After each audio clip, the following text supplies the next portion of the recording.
ওকে, আমরা এখন চলে আসছি এটার পরে হচ্ছে যে ভেক্টর দুটি একটি সামান্তরিক দুটি কর্ণ নির্দেশ করলে সামান্তরিকের ক্ষেত্রফল কত হবে। সো চিন্তা করে দেখো, এটা হচ্ছে আমাদের একটা ভেক্টর, এটা আরেকটা ভেক্টর। তাহলে আমাদের এই জায়গায় এটা একটা কর্ণ, এটা আরেকটা কর্ণ। এটা আমাদের যদি দুটো ভেক্টর হয়ে থাকে এবং দুটো কর্ণ হয়ে থাকে, খেয়াল করে দেখেন আমাদের এই জায়গায় এটা একটা ভেক্টর এ আর এটা হচ্ছে আরেকটা ভেক্টর বি। এখন এই যে দুটো ভেক্টর আছে এ আর বি, আমি এখানে একটা লম্ব টানলাম, সেটা হলো এইচ, এবং দেখো এ আর বি এর মধ্যে আমি ধরলাম থিটা অ্যাঙ্গেল আছে। তো আমাদেরকে বলা হচ্ছে এ আর বি দুটো কর্ণ নির্দেশ করেছে বা ডায়াগোনাল নির্দেশ করলো। করার পরে আমাদের এখন উদ্দেশ্য হচ্ছে এগেন এরিয়া বের করা। আমি ধরে নিচ্ছি আগে আমি এই যে ত্রিভুজটা আছে, এই ত্রিভুজটার হচ্ছে যে আমি এরিয়া বের করব। এই ত্রিভুজের এরিয়া বের করতে চাইলে আমাদের এখানে আমরা বলতেই পারি যে আমাদের ফর্মুলা হচ্ছে হাফ ইন্টু টোটাল হচ্ছে বি, আর এর উপর লম্ব হচ্ছে এইচ, তাহলে half into B into H. তাহলে আমরা এখানে বলতেই পারি যে এইচ এর সাথে পরিচয় কি, আমরা জানি এতটুকু হচ্ছে আমাদের হাফ এ, কারণ কর্ণ অফকোর্স একজন আরেকজনকে সমদ্বিখণ্ডিত করে বা বাইসেক্ট করে। তাহলে যদি হাফ এ হয়ে থাকে তাহলে আমরা বলতেই পারি যে হাফ ইন্টু হচ্ছে আমাদের এ, তার সাথে হচ্ছে কি আসবে সাইন থেটা, কারণ এটা যদি আমাদের হাফ এ হয় তাহলে হচ্ছে এটা হচ্ছে হাফ এ সাইন থেটা, তার সাথে বি, তাহলে 1/4 এ বি সাইন থেটা। এটা তো আমাদের জাস্ট কি আসলো, অর্ধেক আসলো। তাহলে টোটাল কত আসবে, 2 into 1/4 A B sine theta, বা আমরা বলতে পারি half A B sine theta, বা আরো সিম্পল ভাষায় হাফ এ ক্রস বি করলেই কিন্তু আমাদের টোটাল এরিয়া বের হয়ে যাচ্ছে। তাহলে আমরা খুব সিম্পলি হচ্ছে যে টোটাল এরিয়া বের করার জন্য একটু আগে যেরকম এ ক্রস বি এর মান বের করেছি, এবার হাফ এ ক্রস বি এর মান বের করব। তাহলে আমাদের মোরাললেস কাজ কিন্তু ডান। এরপরে চলে আসি, এরপরে আমাদেরকে বলা হচ্ছে এই জায়গায় যে মনে করো তোমার এখানে কি দিয়ে রাখলো, তোমার এখানে দিয়ে রেখেছে যে এক্স অক্ষের সাথে এর উৎপন্ন কোণ কত। তো কিভাবে এক্স অক্ষের সাথে এর উৎপন্ন কোণ বের করা যায়, আমরা অলরেডি উৎপন্ন কোণের জন্য ডট প্রোডাক্ট বের করতে হয় জানি। তাহলে আমি মনে করো এর সাথে আই এর ডট প্রোডাক্ট বের করলাম। কেন আই এর ডট প্রোডাক্ট ভাইয়া, কারণ আই হচ্ছে একটা একক ভেক্টর এবং সেটা এক্স অ্যাক্সিসের দিকেই আছে। তো আই এর সাথে যে কোণ উৎপন্ন হবে সেটা এক্স অ্যাক্সিসের সাথে উৎপন্ন হবে। তাহলে আই এ, তার সাথে দিলাম আমি কস থেটা। তাহলে সেখান থেকে আমি পেয়ে যাচ্ছি theta is equal to cos inverse 2i plus 2j minus K তথা root over 2 square plus 2 square minus 1 whole square into 1, তার সাথে আই হচ্ছে ডট প্রোডাক্ট করলে মোস্ট প্রবাবলি অ্যান্সার আসবে 2/3। বাস, এই হচ্ছে আমাদের থেটার মান। তাহলে আমরা কিভাবে হচ্ছে এর সাথে উৎপন্ন করবো এক্স অ্যাক্সিস বুঝে গেছি। সো যদি বলা হয় ওয়াই এর সাথে বি কিভাবে উৎপন্ন করবে, আই গেস এটা খুবই সোজা জিনিস, আমি তোমাদেরকে ডিরেক্টলি লিখে দিচ্ছি। থেটা ইজ ইকুয়াল টু তখন কজ ইনভার্স কিছুই না, আমাদের আসবে হচ্ছে 6i minus 3j plus 2k, তার সাথে ডট আই, আবার এখানে 6 স্কোয়ার 3 স্কোয়ার 2 স্কোয়ার তার সাথে 1 স্কোয়ার করে আমরা খুব সিম্পলি হচ্ছে যে থেটার মানটা বের করতে পারবো। সো আই রিয়েলি হোপ এই দুটো নিয়ে আসলে কোনো ধরনের প্রবলেমের মানে অবকাশ তোমাদের নেই। এখন বলা হচ্ছে পি এবং কিউ দুটো ভেক্টর দুটা একটা বিন্দুতে পরস্পর লম্বভাবে ক্রিয়াশীল, পি এর সাথে এদের লব্ধি ভেক্টরের দিক নির্ণয় করো। আচ্ছা, সো মেইন কথা হচ্ছে P is perpendicular to Q, find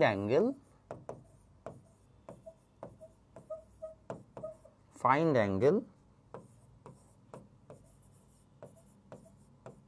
of resultant vector with P.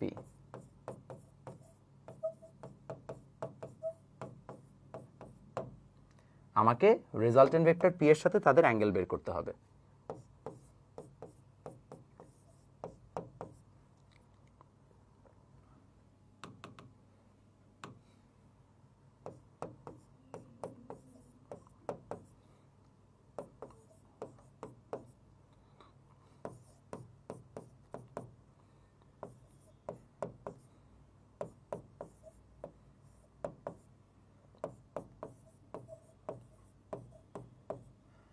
এটা আসছে। এখন আমাদেরকে পি আর কিউ বলা হয়েছে যে এই দুটো ভেক্টরের লব্ধির দিকে, পি এর সাথে এদের লব্ধি ভেক্টরের দিক নির্ণয় করো। সো আমাদেরকে আগে লব্ধি ভেক্টরটা বের করতে হবে যে পি প্লাস কিউ কত। আচ্ছা, তাহলে আমরা পি প্লাস কিউ বের করলে দুটাকে আমরা যোগ করে দেই।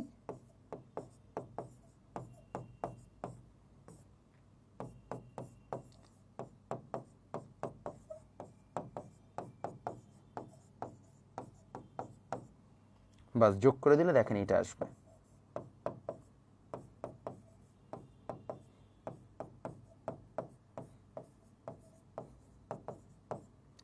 এখন বলা হয়েছে এটার সাথে পি এর উৎপন্ন কোণ কত হবে। তো সেটা খুবই সোজা, theta is equal to cos inverse P এর সাথে পি প্লাস কিউ এর হচ্ছে আমাদের একটা ডট প্রোডাক্ট বাই হচ্ছে পি এর মান আর হচ্ছে এই জায়গায় পি প্লাস কিউ এর মান। বাস শেষ। তাহলে আমরা বেশ সহজভাবেই কিন্তু হচ্ছে যে লব্ধির মানটা এখান থেকে বের করতে পারলাম। এরপরে দেখো বলা হয়েছে ভেক্টরটি এক্স ওয়াই জেড অক্ষ থিটার সাথে কি কোণ উৎপন্ন করে। এই ম্যাথটা হচ্ছে করে দেওয়ার মধ্যে কিছু নাই, বিকজ তোমরা অলরেডি জানো কজ ইনভার্স। যদি আমি থিটা এক্স এর সাথে চিন্তা করি তাহলে এটা যদি আমাদের একটা ভেক্টর হয় এ, তাহলে এ ভেক্টর তার সাথে ডট গুণ বাই এ এর মান ইন্টু হচ্ছে 1। ওয়াই বের করতে বললে cos inverse a dot j a এর মান ইন্টু 1।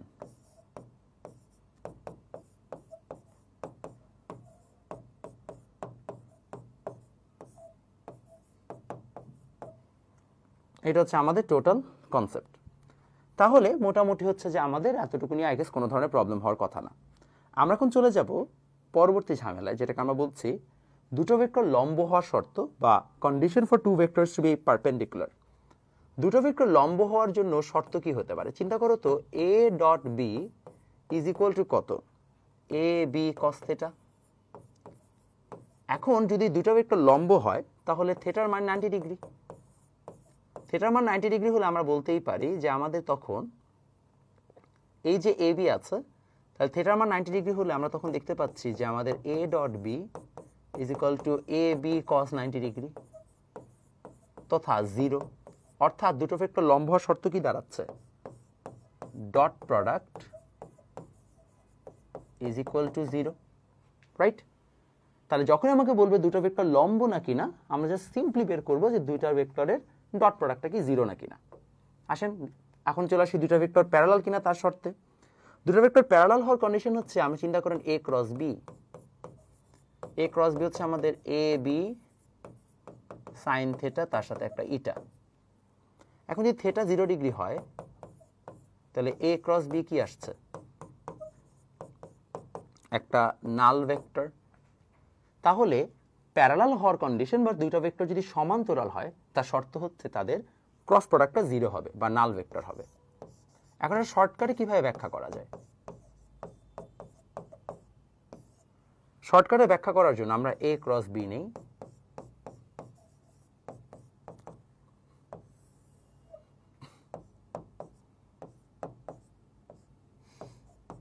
এটা আই জে কে, এখানে আছে একটা এ এক্স, এটা এ ওয়াই, এটা এ জেড, এখানে আছে একটা বি এক্স, এটা বি ওয়াই, এটা বি জেড। আমরা এখন খুব সিম্পলি এটা নিয়ে কাজ করব।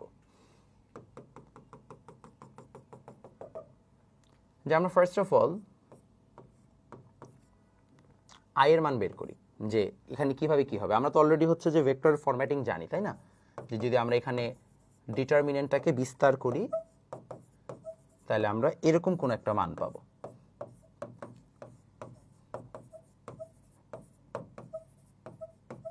এটা হচ্ছে আমাদের ডিটারমিনেন্ট বা হচ্ছে যে আমাদের যে রাশিটা আছে তাকে জাস্ট আমরা বিস্তার করছি। ওই যে সিস্টেম তোমাদের দেখিয়েছিলাম, এটাকে এবং এটাকে ধরে A Y B Z minus A Z B Y, তারপরে প্লাস মাইনাস প্লাস করে আমাদের এটা আসবে।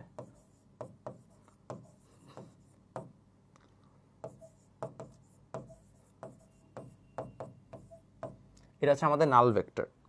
সো যদি আমাদের এটা নাল ভেক্টর হয়ে থাকে, দেখো আমাদের তিনটা ভেক্টর তো আলাদা আলাদা ডাইরেকশনে, একটা আই মানে এক্স অ্যাক্সিস, একটা জে মানে ওয়াই অ্যাক্সিস, আর একটা কে মানে হচ্ছে যে Z Axis.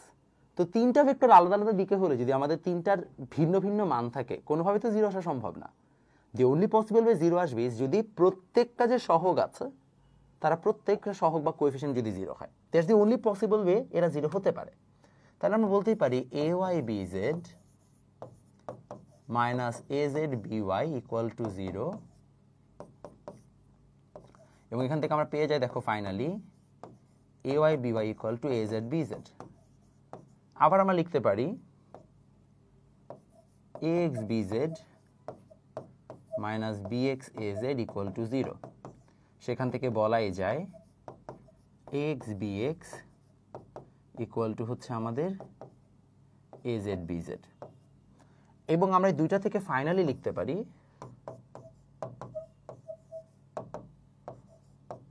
A X by B X A Y by B Y A Z by B Z. এবং আমরা সবগুলো কিন্তু হচ্ছে যে শর্তগুলোকে একসাথে সুন্দর মতো লিখতে পারলাম। এই যে এটা আমরা শর্ত দেখছি, এটাকে আমরা বলি শর্টকাট। এই শর্টকাটটা আমরা ইউজ করতে পারবো। আর এটা হচ্ছে যে বাকি যে সিস্টেম দেখানো হচ্ছে লং কাটে যদি আমাদেরকে বের করতে হয়। তো এখন শর্টকাটে বের করা শিখেছি, শর্টকাট বের করা হয়ে গেলে আমরা এখন শর্টকাটের ম্যাথে চলে যাব। ও বাবা, অনেক ম্যাথ, এখনো 15টা ম্যাথ বাকি। দেখেন, তো আমাদের বলা হচ্ছে এমন একটি একক ভেক্টর নির্ণয় করো, এমন একটি একক ভেক্টর নির্ণয় করতে বলা হয়েছে যেটা কিনা হচ্ছে যে আমাদেরকে এক্স ওয়াই তলের সমান্তরাল এবং এত এর সাথে সমকোণে অবস্থিত। তো আমাদেরকে একটা একক ভেক্টর বের করতে হবে, এমন একটা একক ভেক্টর যেটা কিনা এক্স ওয়াই এর সাথে সমান্তরাল এবং এত কোণে অবস্থিত। তো খেয়াল করে দেখেন, এইটা হচ্ছে আমাদের সেই একক ভেক্টরের জন্য লম্বটুকু,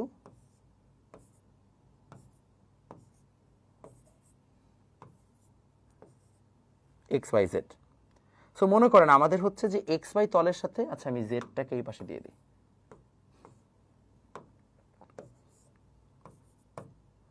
এটা হচ্ছে এক্স ওয়াই তল, এটা হচ্ছে আমাদের ভেক্টর। সো এক্স ওয়াই তলের সাথে আমাদের কাহিনীটা হচ্ছে এরকম যে আমাদের এই জায়গায় একটা ভেক্টর আছে, মনে করো আর, আর ভেক্টর হচ্ছে এরকম।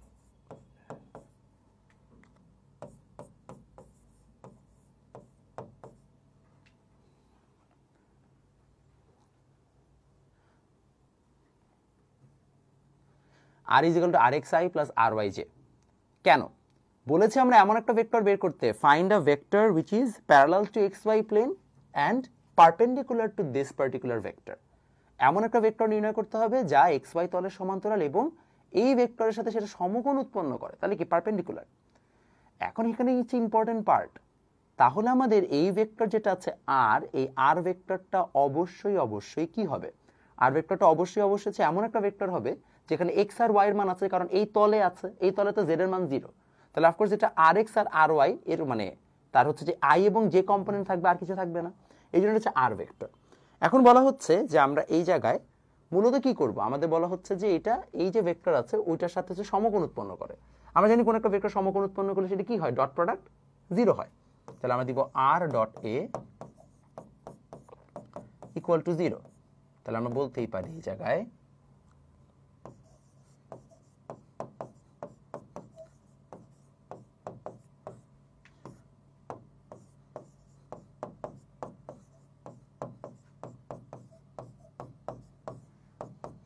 জিরো।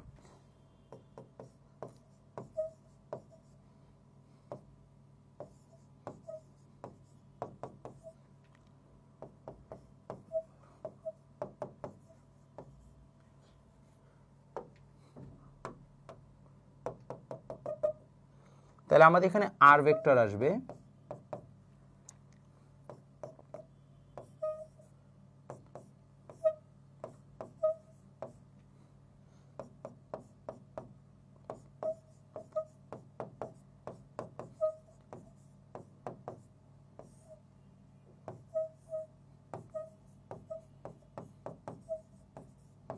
এরকম। এরকম যদি চলে আসে, কিভাবে আসলো? আমরা ফার্স্ট অফ অল এখানে ডট গুণ করার পরে আমরা জানি 0, তো সেখান থেকে আর এক্স আর আর ওয়াই এর মধ্যে সম্পর্ক পেলাম। এখন বলছি কি একক ভেক্টর বের করতে না, ইউনিট ভেক্টর। তাহলে ইউনিট ভেক্টর কি জানি প্লাস মাইনাস, এটা আসলো কেন প্লাস মাইনাস আসলো? প্লাস মাইনাস আসার কারণ হচ্ছে এই যে 90 ডিগ্রি অ্যাঙ্গেলে আছে, 90 ডিগ্রি অ্যাঙ্গেলটা এই পাশে হতে পারে আবার এই পাশেও হতে পারে, যেহেতু পারপেন্ডিকুলার। তো আমরা এই জন্য প্লাস মাইনাস দিচ্ছি। তাহলে আমরা এইটাকে এর মান দ্বারা ভাগ করছি। মান দ্বারা ভাগ করে দেখেন খুব সিম্পলি আমরা এখানে rx আলাদা করে ফেললাম। এই জায়গায় হচ্ছে যে আমরা পেয়ে যাচ্ছি হচ্ছে √2rx, কারণ rx আর ry সমান, সো দুটোকে মান বসাই দিছি। ফাইনালি আমাদের অ্যান্সার চলে আসবে এরকম। ঠিক আছে, এই হচ্ছে আমাদের টোটাল অ্যান্সার। বাস আমাদের মোটামুটি হচ্ছে যে সমকোণে অবস্থিত হলে কি করতে হবে সেটার আমরা একটা প্রপার আইডিয়া পেয়ে গেলাম। এখন এই জায়গায় বলা হচ্ছে যে আমাদের আরেকটা ভেক্টর আছে a এবং b, এবং এই দুটো যে তলে অবস্থিত তার লম্ব অভিক্ষেপ একটি একক ভেক্টর নির্ণয় করো। আচ্ছা, তার লম্ব অভিমুখে একটি একক ভেক্টর নির্ণয় করো। তো খুবই সোজা জিনিস, আমরা এটা অলরেডি শিখে আসছি, এটা আমরা অলরেডি করেওছি যে কোনো একটা ম্যাথে অলরেডি সলভ। তো এটা আমি আর সলভ করে দিচ্ছি না, আমরা জানি যে একটা ক্রস গুণ করলে তলের লম্ব বরাবর একটা ভেক্টর পাওয়া যায়, তার মান দিয়ে ভাগ করলে আমরা একক ভেক্টর পেয়ে যাব।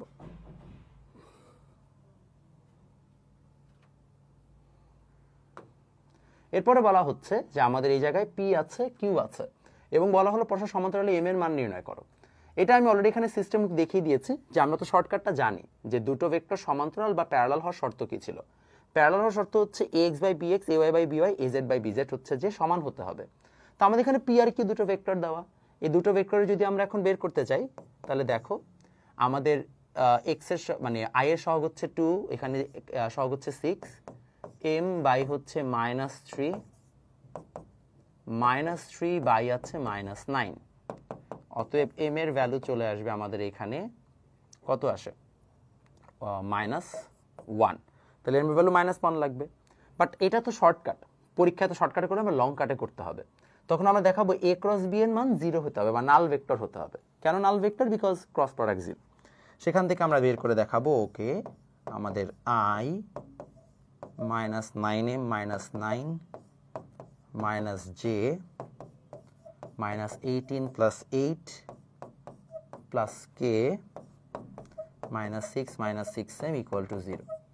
দেখো এখান থেকে আমরা বলতে পারি কি individually -9m -9 has to be 0,